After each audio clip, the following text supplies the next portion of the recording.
કારેલાનું નામ પડતાં જ બધાનું મોઢું બગડી જાય છે, કારણ કે કારેલા કડવા હોય છે. અને આ શાક એવું બનશે કે જરા પણ કડવું પણ નહીં લાગે, ખૂબ જ ટેસ્ટી બનશે અને અલગ જ રીતનું આજે આપણે શાક બનાવીશું. તો વિડીયોને એન્ડ સુધી જોતા રહેજો. તમારું સ્વાગત છે મારી ચેનલમાં અને આપ સૌને મારા જય શ્રી કૃષ્ણ. તો ચાલો શરૂ કરીએ આજની આ રેસીપી. તો સૌથી પહેલાં આપણે કારેલાને લઈ લઈશું અને કારેલાને મેં અહીંયા સરસ રીતે ધોઈને એકદમ લૂછીને લીધેલા છે. અને આ રીતના કારેલા મેં 3 નંગ જેટલા લીધેલા છે. અને કારેલામાં ઉપર ક્યાંય પણ એવા ડાઘા હોય કે ક્યાંય પણ થોડું એવું ખરાબ જેવું દેખાતું હોય તો આપણે સૌથી પહેલાં કાઢી લેશું. અહીંયા આપણે ઉપરની જે સ્કિન છે એનો પાર્ટ નહીં કાઢીએ, એમનેમ જ રહેવા દેશું. તો આ રીતે આપણે ઉપરનો અને નીચેનો ભાગ થોડો થોડો કટ કરી લેશું અને કારેલાને સરસ એવા કરી લેશું. તો એક જ કારેલામાં થોડું એવું દેખાતું હતું એટલે મેં કાઢી લીધેલું છે. હવે કારેલાને આ રીતે પતિકા જે કરીએ, બટેકાને ચિપ્સ કરીએ એ રીતે જ આપણે ચિપ્સ કરીને તૈયાર કરી લેશું. તો અહીંયા કારેલાની પસંદગી એવી કરવી કે એક કૂણા હોય, જેથી કરીને અંદરની બીજ જે છે તે એકદમ સોફ્ટ હોય, હાર્ડ ન હોય એવા પસંદગી કરવી. અને આ રીતે આપણે બધા કારેલાની ચિપ્સને કરી લેશું. જો હાર્ડ બી હોય તો આ રીતે આપણે કાઢીને તૈયાર કરી લેશું, અથવા તો આખી રીંગ જ અંદરની કાઢી લેશું, એટલે આખી ઉપરની જે છે કારેલાનું એ રીંગ જેવું જ પાર્ટ રહેશે. તો ખાસ એ વાતનું ધ્યાન રાખવું, કારણ કે આ જે હાર્ડ બી હોય છે તે ખાવામાં આવે તો આપણને જરા પણ ભાવે નહીં. એટલા માટે તો બને ત્યાં સુધી સોફ્ટ એટલે કે કૂણા હોય એવા જ કારેલાની પસંદગી કરવી. હવે મેં અહીંયા 3 કારેલાને આ રીતે કટ કરી લીધેલા છે અને થિકનેસ થોડીક રાખવાની, જેથી કરીને સાવ એકદમ પતલા હોય તો જે જ્યારે આપણે શાક બનાવીએ તો ગળી ન જાય. તો હવે તેમાં મીઠું એડ કરીને આપણે સરસ એવું મિક્સ કરી લેશું અને ઢાંકીને રાખી દેશું. તો મેં અડધીથી પોણી કલાક માટે રાખેલું હતું, કારણ કે મારી પાસે ટાઈમ હતો. તમારી પાસે ઓછો ટાઈમ હોય તો ઓછા ટાઈમ માટે પણ રાખી શકો છો. હવે આપણે એ જ્યાં સુધી રેસ્ટ કરે કારેલા ત્યાં સુધીમાં આપણે ડુંગળીને લઈ લેશું. તો ડુંગળીને મેં 2 પાર્ટમાં કટ કરી લીધેલી છે અને ત્યારબાદ આ રીતના આપણે સ્લાઇસ કરી લેશું. તમે જોઈ શકો છો આ રીતે કરવાથી તેના સરસ એવા લચ્છા બને છે અને એ ખાવામાં ખૂબ જ મજા આવે છે અને દેખાવમાં પણ સારા લાગે છે.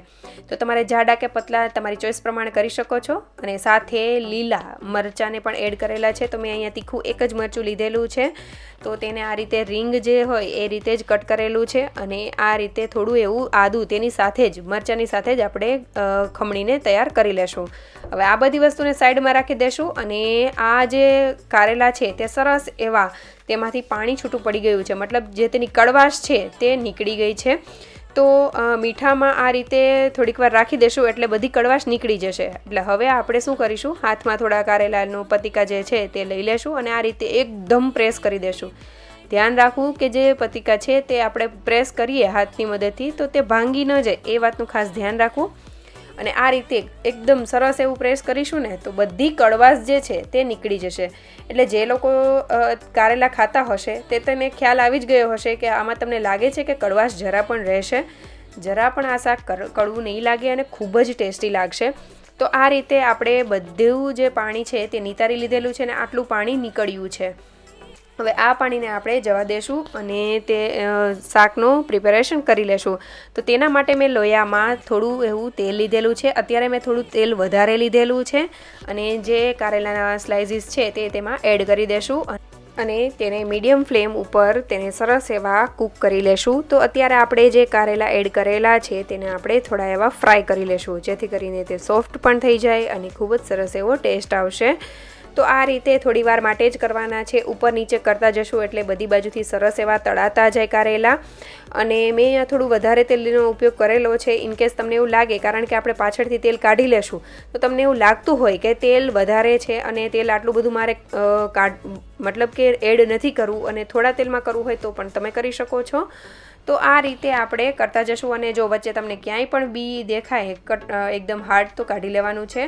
અને આ રીતે આપણે થોડી વાર માટે જ કરીશું, જેથી કરી અને આખી રીંગ રહે એ રીતે જ આપણે તેને ફ્રાય કરીશું. બહુ વધારે સોફ્ટ નથી કરી દેવાના, એકદમ સરસ એવા થઈ જશે એટલે તમને ખ્યાલ પણ આવી જશે. હવે તેને કાઢી લેશું બહાર. અને તેલ આપણે વધારે જ એડ કરેલું હતું એટલે મેં થોડું તેલ બહાર કાઢી લીધેલું છે. એટલે જ મેં તમને આગળ જણાવેલું કે જો તમારે વધારે તેલ ન એડ કરવું હોય, કારણ કે આ તેલમાં પણ કડવાશ થોડીક તો હોય ને, એટલા માટે આવું ન કરવું હોય તો તમારે થોડા તેલમાં પણ તમે ફ્રાય કરી શકો છો. હવે આપણે વઘાર માટે તેલ તો ગરમ જ છે એટલે રાઈ, જીરું અને ખાસ વરિયાળી અને કલોંજી એડ કરીશું, જેનો ટેસ્ટ ખૂબ જ સરસ આવશે. હિંગ એડ કરીશું, બધી વસ્તુ સરસ એવી ક્રેકલ થઈ જાય એટલે. અને ત્યારબાદ એડ કરીશું ડુંગળી. અને ડુંગળીને સરસ એવી સાતળતા જશું અને જે આપણા લચ્છા બનાવેલા છે ને એને પણ સરસ એવા ખુલ્લા કરતા જશું. હવે તેમાં આપણે આદુ અને મરચાં જે કટિંગ કરેલા હતા તે આપણે એડ કરીશું. આ રીતે એડ કરવાથી સરસ એવો ટેસ્ટ આવશે, આદુ બળશે પણ નહીં અને ખૂબ જ ટેસ્ટી બની જશે. હવે આ ડુંગળી જે છે તે થોડી એવી ચડી ગઈ છે તો આપણે હળદર એડ કરી દઈશું અને કાશ્મીરી લાલ મરચું પાવડરનો મેં ઉપયોગ કરેલો છે. તમે નોર્મલ જે મરચું હોય એનો પણ ઉપયોગ કરી શકો છો, પણ મેં અહીંયા અત્યારે ગ્રીન એટલે કે તીખું લીલું મરચું એડ કરેલું હતું એટલે મેં કાશ્મીરી મરચું એડ કરેલું છે. ધાણા જીરા પાવડર એડ કરીશું અને થોડો એવો જ ગરમ મસાલા પાવડરને એડ કરીશું. બધી વસ્તુને સરસ એવી સાંતળી લેશું અને બધી વસ્તુ સરસ એવી મિક્સ થઈ જાય એટલે આપણે થોડું એવું જ પાણી એડ કરીશું અને સરસ એવું મિક્સ કરી લેશું. તમે જોઈ શકો છો કે હું કેટલું પાણી એડ કરી રહી છું અને આ પાણી આપણે રાખવાનું નથી, થોડી વાર થશે એટલે એ પણ બળી જશે અને સરસ એવું તેલ છૂટું પડી જશે. તો થોડી વાર થઈ ગઈ છે અને સરસ એવું આપણે હલાવતા તેલ છૂટું પડી ગયું છે. તો હવે આપણે જે કારેલા કરેલા હતા ફ્રાય એ આપણે આમાં એડ કરી દઈશું અને સરસ રીતે આપણે તેને મિક્સ કરી લેશું. મિક્સ થઈ જાય એટલે હવે આપણે તેમાં એડ કરીશું સ્વાદ પ્રમાણે મીઠું. તો મીઠું એડ કરવામાં એક વાતનું ધ્યાન રાખવું, કારણ કે આપણે કારેલામાં પણ મીઠું એડ કરેલું છે એટલે થોડુંક તો એમાં પણ મીઠું હશે એટલે એ રીતે એડ કરવાનું. હવે ત્યારબાદ આપણે એડ કરીશું ચણાનો લોટ. આ ટોટલી ઓપ્શનલ છે, જો તમારે કરવું હોય તો કરી શકો, ન કરવું હોય તો સ્કીપ પણ કરી શકો. એમનેમ પણ તમને આ સબ્જી ખાવાની ખૂબ જ મજા આવશે. પણ ચણાનો લોટ એડ કરીએ અને થોડી વાર શેકીએ તેને તો તેનો ટેસ્ટ ખૂબ જ સરસ આવે છે. મને તો સ્પેશિયલી વધારે ભાવે છે એટલે મેં એડ કરેલો છે. હવે 1 ચમચી એડ કરેલો છે અત્યારે, જો જરૂર પડશે તો આપણે પાછળથી એડ કરીશું અને બધી વસ્તુ મિક્સ કરી લેશું. ત્યારબાદ થોડું એવું લીંબુ એડ કરીશું. તમે આમચૂર પાવડરનો પણ ઉપયોગ કરી શકો છો અને ત્યારબાદ મેં ગળાશ માટે ગોળનો ઉપયોગ કરેલો છે. તમે ખાંડ કે સાકર કોઈ પણનો ઉપયોગ કરી શકો છો. તો તેને મિક્સ કરી લેશું અને અત્યારે મને થોડો એવો ચણાનો લોટ ઓછો લાગતો હતો એટલે મેં ફરીથી 1 ચમચી જેટલો જ એડ કરેલો છે. 2 કટકે એડ કરેલો છે પણ 1 ચમચી જેટલો જ એડ કરેલો છે.